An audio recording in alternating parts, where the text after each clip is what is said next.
До 75% помали казни за физичките лица, одредување на глобите за фирмите врз основа на повеќе критериуми, број на вработени, остварени приходи и претходно поведение, се дел од измените кои ги содржи новиот закон за прекршоци.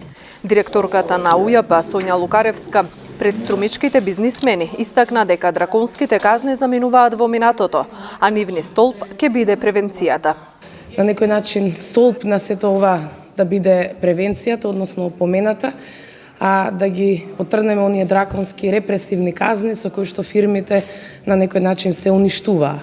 Тоа да оди во минатото, а еднината да представува еден вид дека помалите фирми ќе плаќаат помали казни, поголемите фирми ќе плаќаат поголеми казни.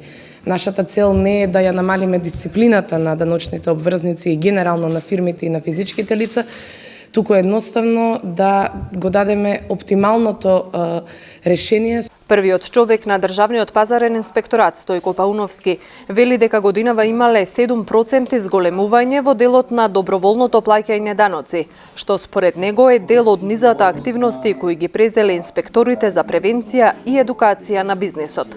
Со сите представници на бизнис заедницата, посебно по области и дејности, направени се состаноци, презентирани им се она што се нивни грешки и нивни, да не речем, прекршоци кои што ги правеле во минатото, да не се повторуваат, на сите им е истото и пренесувано. Оваа година, она што е направено е дека 7% што е зголемен приходот, доброволно плаќањето на даноците, е сигурно резултати на работењето и на Државниот пазарен инспекторат. Пауновски посочи дека најмалку што сакаат е одредување казни, но мора да овозможат услови за лојална наспроти нелојална конкуренција.